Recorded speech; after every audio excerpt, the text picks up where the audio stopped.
خلیفہ کے ہم ہیں خلیفہ ہمارا، وہ دل ہے ہمارا آقا ہمارا، ہمارا ہمارا خلیفہ ہمارا، وہ دل ہے ہمارا آقا ہمارا، وہ دل ہے ہمارا آقا ہمارا۔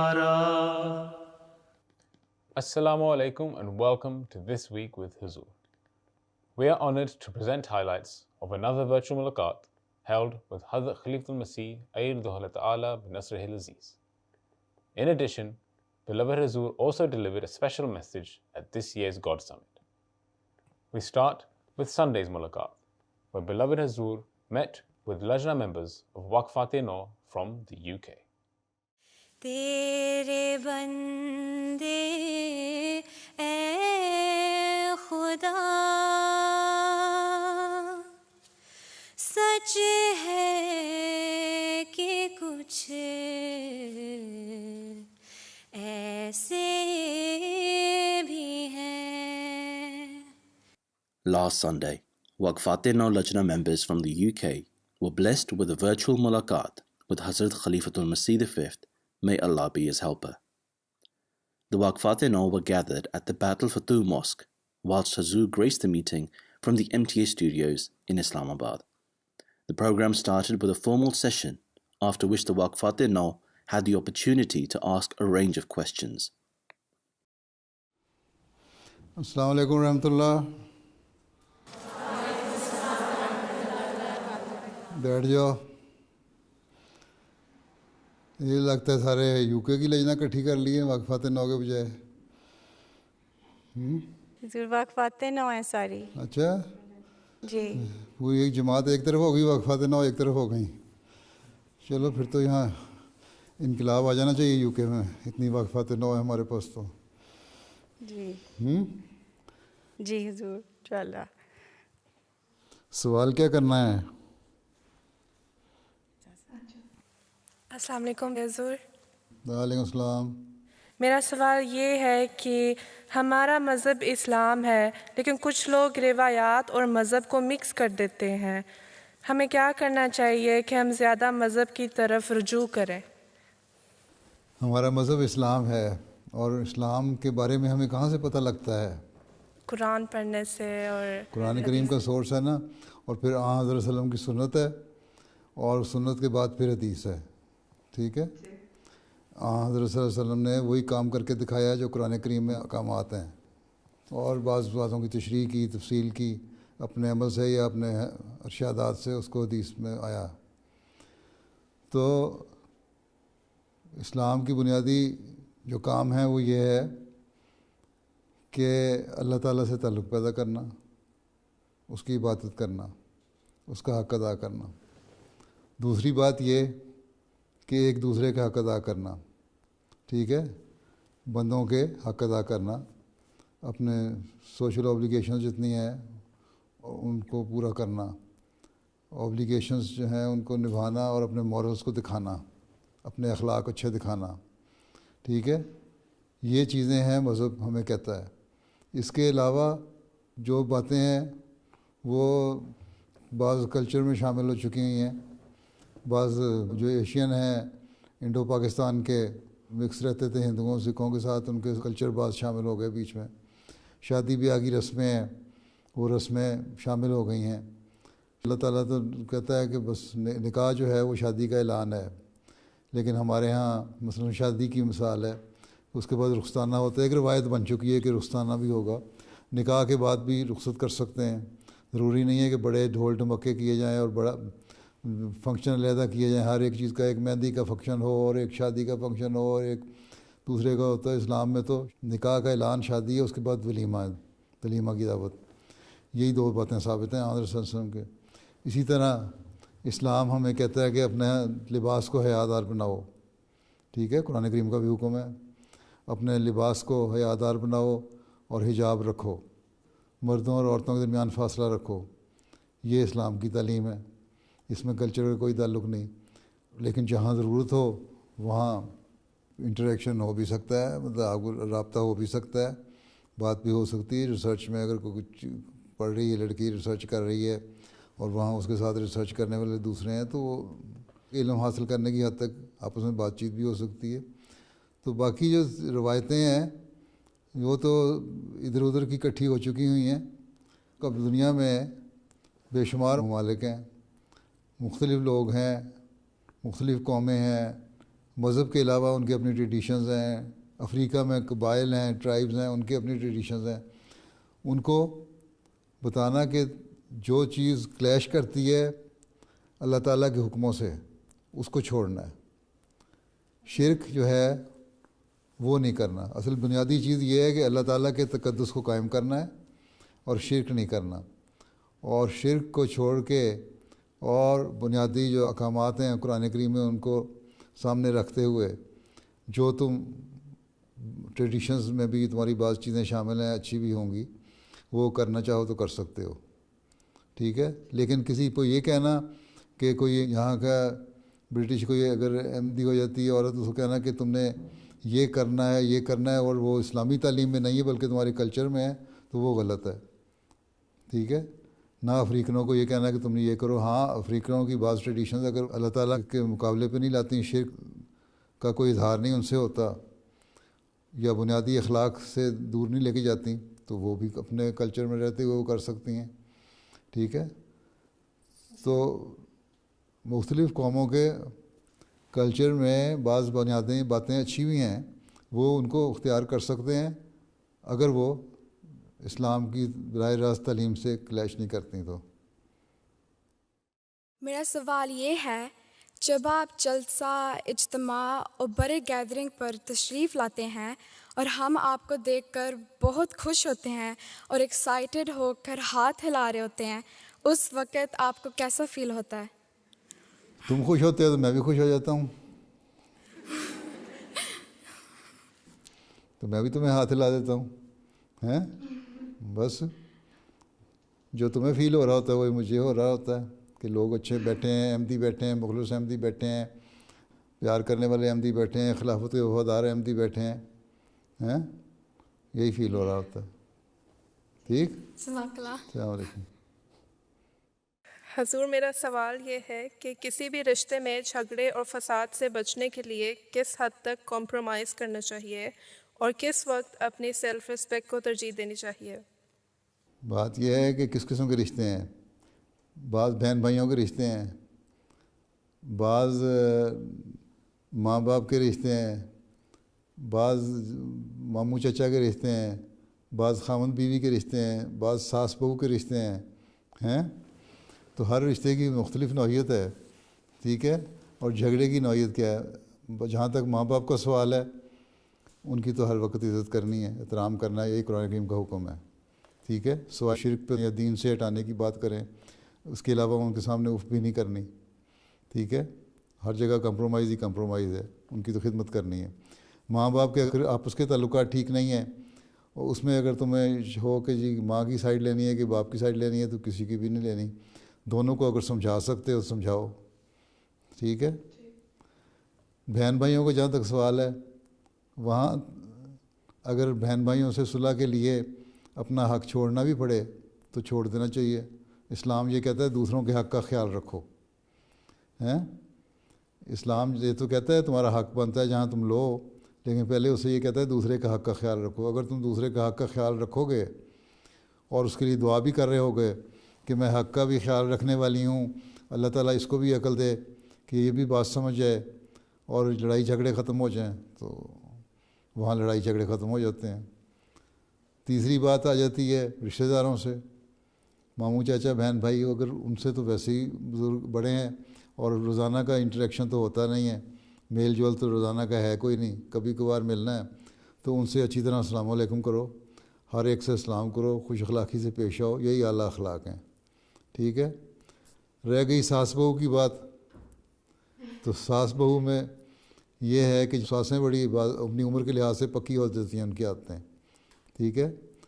تو ان کی جہاں تک عزت اور احترام کا سوال ہے وہ کرو، اور عورتوں کو کرنا چاہیے. خامدوں کو شکایتیں بھی نہیں کرنی چاہیے مستقل اپنی ساسوں کی. ٹھیک ہے. اور صرف یہ کہنا چاہیے کہ دعا کرو کہ میں صحیح طرح کام کر سکوں. بات یہ ہے اگر اپنے اچھے اخلاق ہوں تو خاوند بھی آرام ہو جاتے ہیں، سوائے سے کوئی ڈھیٹ قسم کا آدمی ہو تو اور بات ہے. اسی طرح اگر کوئی ساس ہے تو اس کو یا اخلاق یہ ہے کہ بہو کا خیال رکھے. یہ تو اسلام کی تعلیم ہے کہ ایک دوسرے کے احساسات اور جذبات کا خیال رکھو. بہو کو ساس کے جذبات کا خیال رکھنا چاہیے، ساس کو بہو کے جذبات کا خیال رکھنا چاہیے، ہیں بہن بھائیوں کو ایک دوسرے کے جذبات کا خیال رکھنا چاہیے. اور پھر ان کے لیے دعا بھی کرنی چاہیے. اللہ تعالیٰ نے جو اگر کوئی ایسی پیدا کر دی ہے صورتحال جس سے آپس میں کسی بھی قسم کی رفت پیدا ہو رہی ہے تو اللہ تعالیٰ اس کو دور کر دے. ٹھیک ہے. تو اعلیٰ اخلاق اگر ہوں تو انسان جو ہے وہ آرام کر لیتا ہے. اللہ تعالیٰ تو کہتا ہے کہ جو تمہارے دشمن ہیں ان کو بھی تم اگر اعلیٰ اخلاق دکھاؤ تو وہ بہترین دوست بن جاتے ہیں. تو جو آپس کی رشتہ داریاں ہیں یا ایک مذہب میں رہنے والے ہیں وہ کیوں نہیں آپس میں ایک دوسرے سے اچھے اخلاق دکھا کے دوست بن سکتے. اللہ تعالیٰ کا تو دعویٰ ہے کہ دشمن بھی تمہارا دوست بن جاتا ہے. دوست جو آپس کے ایک ہی قبیلے کے ہیں، ایک ہی خاندان کے ہیں، ایک ہی گھر کے ہیں، ایک ہی قوم کے ہیں، ایک ہی مذہب کے ہیں، وہ کیوں نہیں کر سکتے. ٹھیک. اگر کوئی معین سوال ہے تمہارا تو بتاؤ آپ مجھے کس سے صلح کروانی ہے.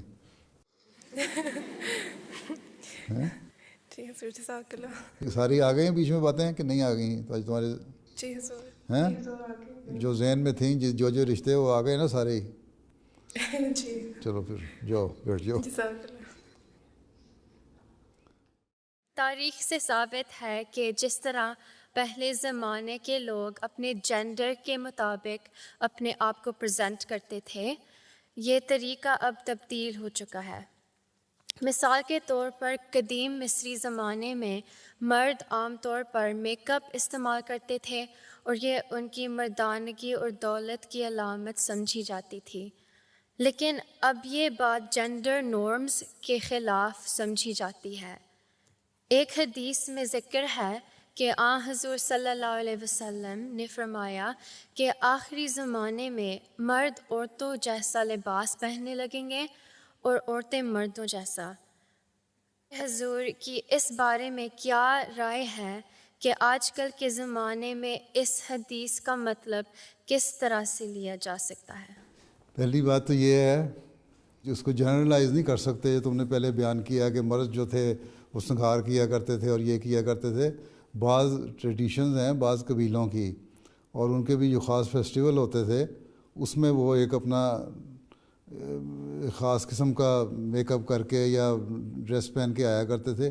اور اسی طرح عورتیں بھی میک اپ کر کے اور ڈریس پہن کے آتی ہیں. اور پرانے جو قبیلے ہیں ایبوریجنز ہیں آسٹریلیا کے یا موری ہیں نیوزی لینڈ کے یا ریڈ انڈینز ہیں امریکہ وغیرہ کے، یہ سارے اپنے اپنے ان کے رواج ہیں اور پرانی قوموں میں بھی تھے رواج.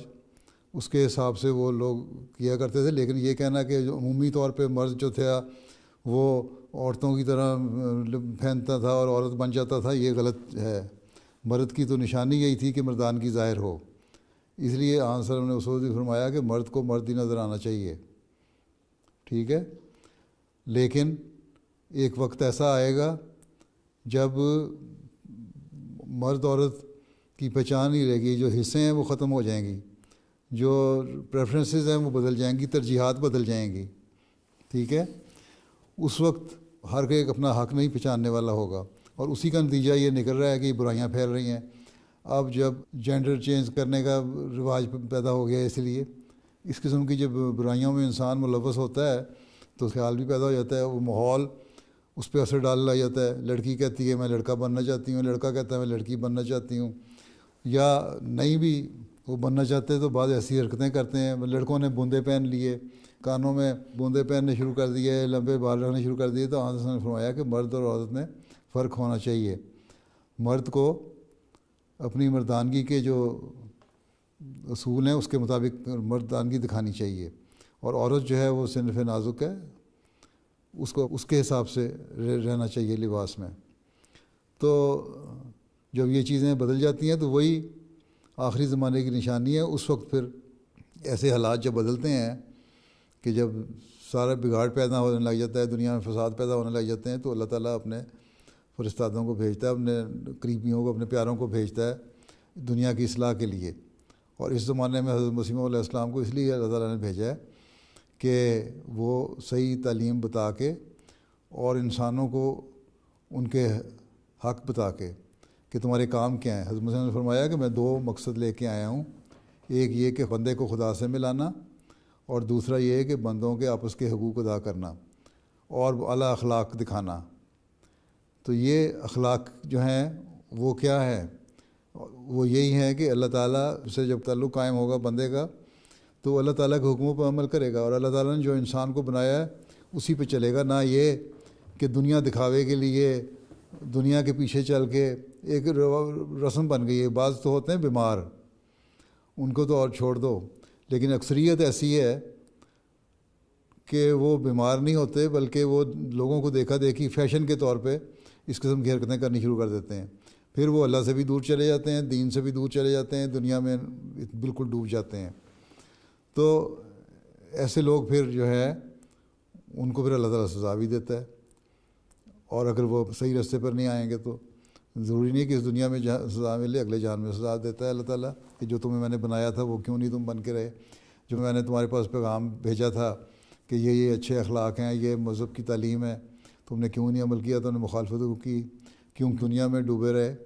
تو یہ تو اللہ تعالیٰ کا معاملہ ہے کس طرح بندے کے ساتھ ڈیل کرتا ہے. لیکن یہی بات ہے کہ اس زمانے میں آزادی کے نام پر اور فریڈم آف ایکسپریشن اور ہر قسم کا جو فریڈم ہے اس کے نام پر جو مرضی انسان چاہے کرنے لگ جاتا ہے، اور یہ پھر برائیوں کی طرف لے کے جاتی ہے. اس سے آہستہ آہستہ انسانی نسل بھی ختم ہو رہی ہے، اور یہ برائیاں بڑھ کے آخر میں جن قوموں میں زیادہ ہو جائے گی وہ قومیں تباہ ہو جائیں گی، جس طرح پہلی قومیں تباہ ہوتی رہیں. ٹھیک ہے؟ جزاک اللہ حضور. میرا سوال ہے کہ بعض دفعہ اللہ تعالیٰ کے انعام یافتہ لوگ مثلاً انبیاء، خلفاء، شہداء، صالحین، صادقین کی اولاد دعائیں ملنے کے باوجود اور نیک نمونہ دیکھنے کے باوجود صحیح راستے سے ہٹ جاتے ہیں، تو ایسا کیوں ہوتا ہے؟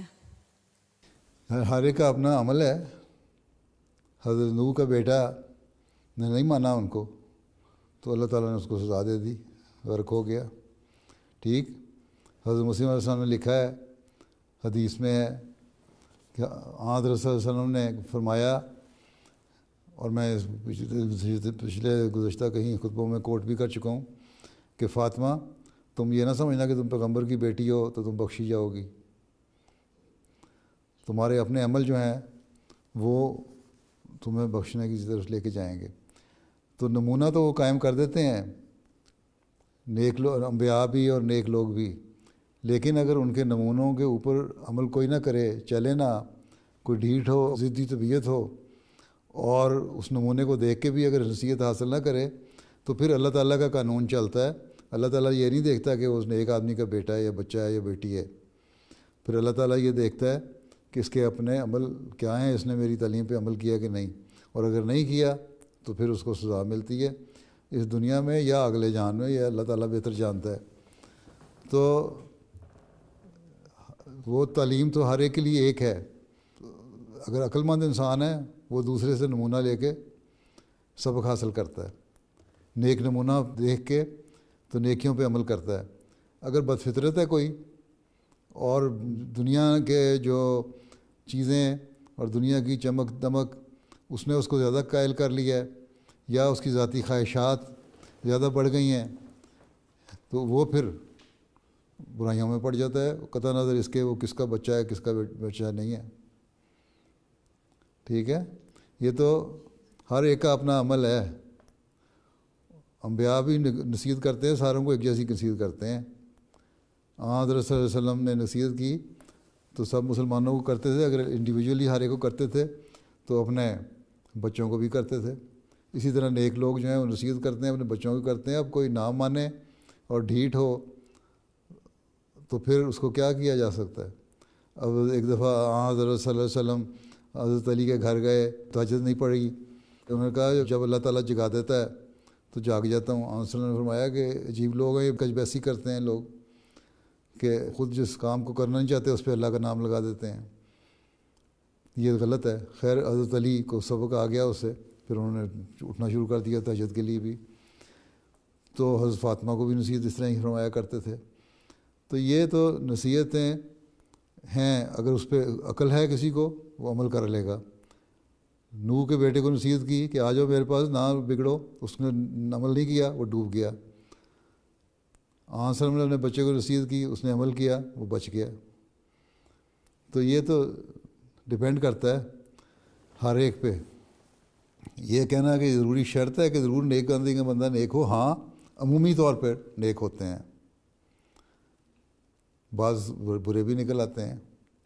ٹھیک ہے، تو وہ قانون قدرت ہے کہ اگر برائیوں کی طرف جاؤ گے تو برے بن جاؤ گے. لیکن یہ عموماً یہ دیکھا گیا ہے کہ جو نیک لوگ ہیں، دعا کرنے والے لوگ ہیں اپنے بچوں کے لیے، چاہے وہ نبی ہیں، صدیق ہیں، یا کوئی بھی ہیں، یا صالح ہیں، یا شہید ہیں، اگر وہ نیک ہیں اور دعا کرنے والے ہیں اپنے بچوں کے لیے اور اللہ تعالیٰ سے رو رو کے دعائیں کرنے والے ہیں، تو عموماً ان کے بچے بہتر ہوتے ہیں. اکا دکا مثالیں ایسی ہیں جو برے بھی نکل آتے ہیں. ٹھیک ہے، جی جزاک اللہ حضور. السلام علیکم.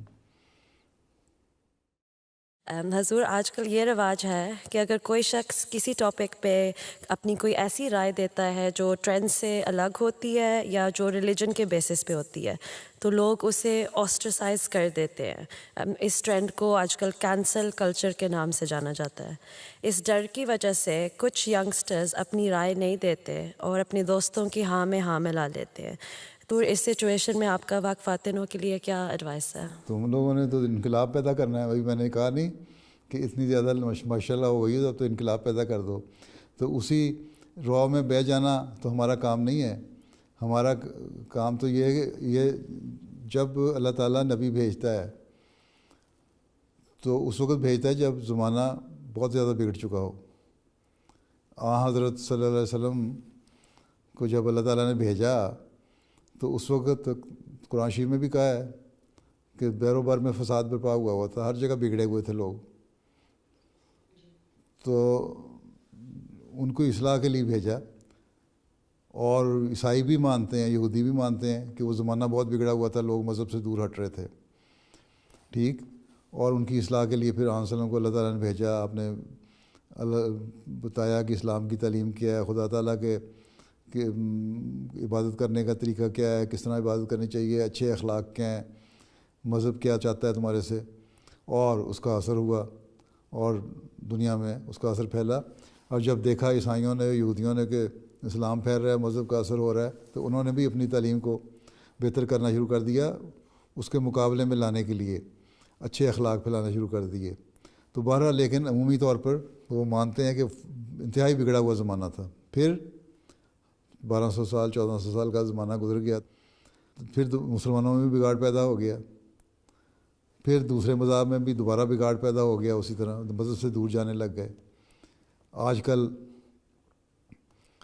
تو دیکھ لو کہ 65% سے زیادہ لوگ جو ہیں وہ خدا کو نہیں مانتے، مذہب سے دور ہو چکے ہیں. ٹھیک ہے، دوسرے مذہب والے. اس زمانے میں حضرت مسیح علیہ السلام کو اللہ تعالیٰ نے اپنے وعدے کے مطابق بھیجا اور ہمیں توفیق دی کہ ہم ان کو مان لیں، اور آپ لوگوں کو توفیق دی کہ آپ وقف کر کے ان کے مشن کو پورا کرنے کے لیے اپنا رول پلے کریں، اپنا کردار ادا کریں. ٹھیک ہے، تو اگر لوگ تو مذہب سے کیونکہ دور ہٹے ہوئے ہیں اس لیے وہ مذہب کا مذاق اڑاتے ہیں، اور نہ صرف مذہب کا مذاق اڑاتے ہیں بلکہ جو انبیاء ہیں ان کا بھی مذاق اڑاتے ہیں. اس لیے حضرت صلی اللہ علیہ وسلم کے بارے میں بھی انہوں نے کیریکیچرز بنائے اور کارٹون بنائے اور مختلف قسم کے لطیفے بنائے اور غلط قسم کی باتیں کی، حرکتیں کی ایک زمانے میں، آج سے 8-9 سال پہلے. اور اب تک قرآن کریم کی بے حرمتی کر رہے ہیں. اب سویڈن، ڈینمارک وغیرہ میں وہ ایک بندہ ہے جو بے حرمتی کر رہا ہے قرآن کریم کی اور اسلام کا مذاق اڑاتا ہے. اسی طرح فرانس میں پابندیاں لگ گئیں اسلام کی تعلیم پہ، اور ملک بھی ہیں جو مسلمانوں کو غلط نظر سے دیکھتے ہیں. اسی طرح مسلمانوں کے عمل جو ہیں اپنے وہ ایسے ہو گئے ہیں کہ واقعی مذاق اڑانے والی باتیں بن گئی ہیں، غلط قسم کی ٹریڈیشنز شامل ہو گئی ہیں جن کو مذہب کا نام دے دیا ہے۔ تو ایسے حالات میں ہم احمدی ہیں جنہوں نے صحیح اسلامی تعلیم کو لوگوں کو بتانا ہے۔ ہمارے اگر اچھے اخلاق ہوں گے، اچھے مورلز ہوں گے، ہمارا علم ہوگا، دنیاوی علم بھی ہمارا ہوگا، تو لوگ ہماری بات سنیں گے۔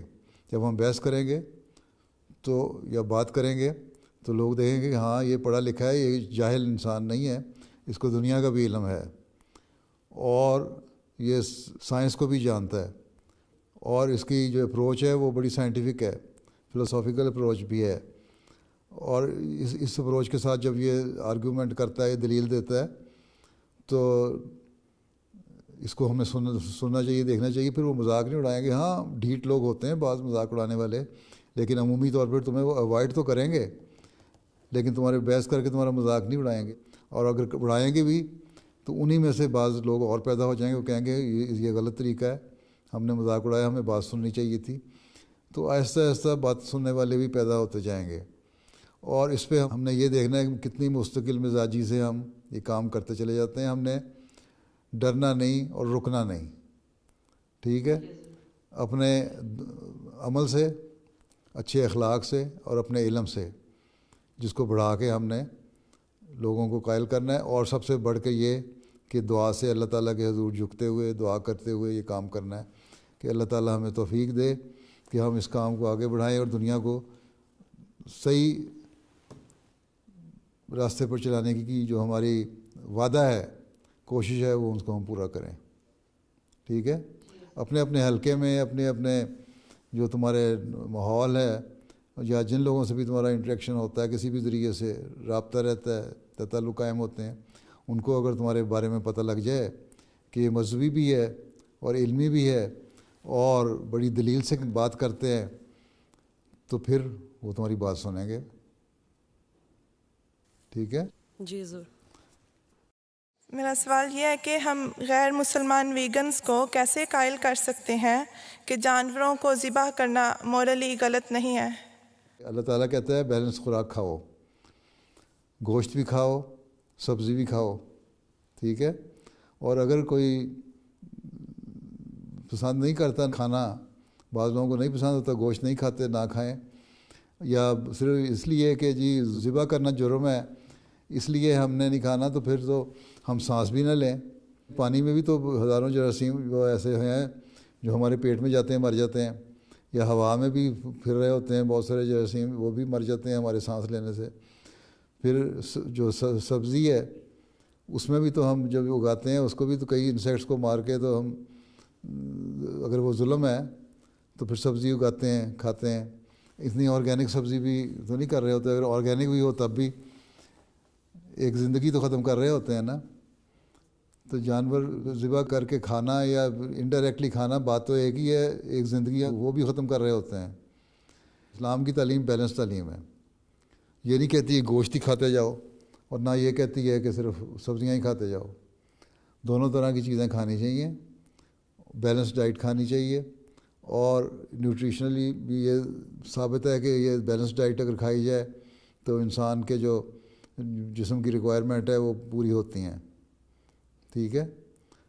باقی جو اس قسم کی موومنٹ میں شامل ہوتے ہیں وہ کتنے کو لوگ ہوتے ہیں، اکثر دنیا کی آبادی تو گوشت بھی کھا رہی ہے، سبزی بھی کھا رہی ہے، کچھ بھی نہیں چھوڑتی ہیں۔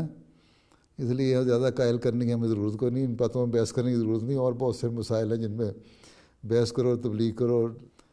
ان چھوٹی چھوٹی چیزوں میں پڑھنے کے بجائے نا کہ اسلام کی تبلیغ اس سے نہیں رکنی چاہیے۔ تم یہ کرو، اچھا ٹھیک ہے تم سبزی کھانی ہے بیشک کھاؤ، لیکن تم اللہ تعالیٰ کی طرف آؤ، اللہ کا حق ادا کرو اور دین سیکھو۔ جب وہ ایک طرف دین سیکھ لیں گے، اللہ کا حق ادا کرنے والے بن جائیں گے، تو آپ ہی ویگن وغیرہ کا جو موومنٹ میں شامل ہو جاتے ہیں نا بلا وجہ ایک فیشن کے طور پہ، وہ بھی ہٹ جائیں گے۔ جی جزاک اللہ حضور، السلام علیکم۔ ٹھیک ہے، چلو پھر، اللہ حافظ ہو، السلام علیکم ورحمۃ اللہ وبرکاتہ۔ وعلیکم حضور، جزاک اللہ۔ وعلیکم السلام۔ Later in the day, a special message of Hazrat Khalifatul Masih, may Allah be his helper, was played at the concluding of the God Summit, organized by the Review of Religions team. میں حضرت مسیح موعود علیہ الصلوۃ والسلام نے جو دعا کے متعلق بھور حکمت اور معرفت سے پر باتیں کی ہوئی ہیں، ان میں سے چند ایک بیان کرنا چاہتا ہوں، جس سے پتہ لگے کہ دعا کیا چیز ہے اور کس طرح کی دعائیں اللہ تعالیٰ قبول کرتا ہے، کس حالت میں قبول کرتا ہے۔ مختصراً پیش کروں گا۔ پھر فرمایا کہ ابتلاؤں میں ہی دعاؤں کے عجیب و غریب خواص اور اثر ظاہر ہوتے ہیں، اور سچ تو یہ ہے کہ ہمارا خدا تو دعاؤں ہی سے پہچانا جاتا ہے۔ پھر آپ نے یہ بھی فرمایا کہ لوگ دعا سے عجیب کارنامے سر انجام پاتے ہیں، لیکن دعا کرنے والے آداب دعا سے واقف نہیں، جو قبولیت دعا کے لیے ضروری ہیں، اور اگر ان سے واقف ہو جائیں اور دعا صحیح طریقے سے کریں اور اللہ تعالیٰ کے آگے چلائیں اور گڑ گڑائیں، ضرورت بیان کریں اور حقیقی رنگ میں دعا کے جو لوازمات ہیں ان کو پورا کرنے والے ہوں، تو اللہ تعالیٰ دعاؤں کو سنتا بھی ہے اور اسی سے اپنے وجود کا ثبوت بھی دیتا ہے۔ Hazur went on to narrate several faith-inspiring stories of acceptance of prayers of Ahmadi Muslims from around the world. پھر ایک کانگو کنشاسا کے آدمی ہیں، وہاں کے مبلغ نے لکھا کہ ہم نے وہاں پروگرام کے تحت قیدیوں میں کھانا تقسیم کیا، قیدیوں کو اسلام کی تعلیمات کے بارے میں بتایا۔ کہتے ہیں چند دن کے بعد اس پروگرام کے ایک دوست مشن ہاؤس میں آئے اور کہنے لگے میں بیعت کرنا چاہتا ہوں۔ جب ان سے پوچھا گیا کیوں بیعت کیوں کرنا چاہتے ہیں، کیا ہوا ہے، کہاں سے آئے ہیں آپ، کیا تعارف ہے، تو کہنے لگے کہ جس جیل میں آپ آئے تھے میں بھی اس جیل میں قید تھا، میں بے قصور تھا اور بے قصور جیل میں ڈالا گیا تھا، جرم میرے ایک ساتھی نے کیا تھا اور وہ دوڑ گیا اور مجھے انہوں نے پکڑ کے جیل میں ڈال دیا۔ جب جیل میں کہتے ہیں جب آپ لوگ آئے اور پروگرام کے بعد آپ نے دعا کرائی، دعا کے بارے میں بتایا بھی، حکمت، اور پھر دعا بھی کرائی، کہتے ہیں میں بھی شامل تھا، تو میں نے وہاں دعا کی کہ اے اللہ اگر دعائیں سنتا ہے تو، اور اگر یہ لوگ سچے ہیں تو میری مدد کر اور مجھے یہاں سے رہائی دلوا دے، مجھے پتہ ہے کہ میں بے قصور ہوں۔ تو کہتے ہیں میں نے دل میں سوچا ہوا تھا کہ اگر یہ جماعت سچی ہے تو اللہ تعالیٰ میری دعا قبول کر لے گا۔ یہ دل میں گڑ گئی میرے بات اس دعا کرتے کرتے کہ اگر جماعت سچی ہے تو میری دعا بھی آج قبول ہو جائے گی اور اللہ تعالیٰ غیب سے رہائی کے سامان بھی پیدا کر دے گا۔ کہتے ہیں چنانچہ ایسا ہی ہو گیا۔ وہ میرا ساتھی جو جرم کر کے فرار ہو گیا تھا، وہ اچانک خود بخود نہ صرف واپس آ گیا بلکہ جیل میں آ کے سب کے سامنے میری بے گناہی کا اعلان کر دیا اور خود کو گرفتاری کے لیے پیش کر دیا۔ انہوں نے کہا یہ ایک گناہ گار نہیں، میں اصل مجرم ہوں۔ اس وجہ سے میں آج رہا ہو کے سیدھا مشن ہاؤس آ گیا ہوں، اور جماعت کا جب اس سے مزید تعارف کروایا گیا تو کہنے لگا میرے لیے اللہ تعالیٰ نے خود اس جماعت کی سچائی کا ثبوت دے دیا ہے اور اپنے وجود کا بھی ثبوت دے دیا ہے، دعاؤں کی قبولیت کا بھی ثبوت دے دیا ہے، اور اسی وقت بیعت کر کے جماعت میں شامل ہو گیا۔ اللہ تعالیٰ یہ سمٹ جس نیت سے منعقد کیا جا رہا ہے اس کو اللہ تعالیٰ ببرکت فرمائے اور لوگوں کے لیے ازدیاد ایمان کا باعث بنے۔ السلام علیکم ورحمۃ اللہ وبرکاتہ۔ Those were highlights from just some of Beloved Hazur's activities last weekend. We now end with our final segment, the Friday Sermon Summary. In today's Friday sermon, Hazur, may Allah be his helper, continued his series of sermons on Hazrat Abu Bakr Raziyallahu Ta'ala Anhu. Hazur narrated a dream of the Holy Prophet Sallallahu Alaihi Wasallam regarding Musaylima Kazzab. حضرت ابن عباس نے بیان کیا کہ میں نے رسول اللہ صلی اللہ علیہ وسلم کے اس اشیات کے متعلق پوچھا کہ تم کو میں وہی شخص پاتا ہوں جس کے متعلق مجھے خواب میں وہ دکھایا گیا، وہ کچھ دکھایا گیا جو دکھایا گیا۔ حضرت ابو ہریرہ نے مجھ سے کہا رسول اللہ صلی اللہ علیہ وسلم نے فرمایا، ایک بار میں سویا ہوا تھا، اس اثناء میں میں نے اپنے ہاتھ میں سونے کے 2 کنگن دیکھے، ان کی کیفیت نے مجھے فکر میں ڈال دیا۔ پھر مجھے خواب میں وحی کی گئی کہ میں ان پر پھونکوں، چنانچہ میں نے ان پر پھونکا اور وہ اڑ گئے۔ میں نے ان کی تعبیر 2 جھوٹے شخص سمجھے جو میرے پاس ظاہر ہوں گے۔ راوی عبید اللہ نے کہا، ان میں سے ایک وہ انسی ہے جس کو فیروز نے یمن میں مار ڈالا، اور دوسرا مسلمہ کذاب ہے۔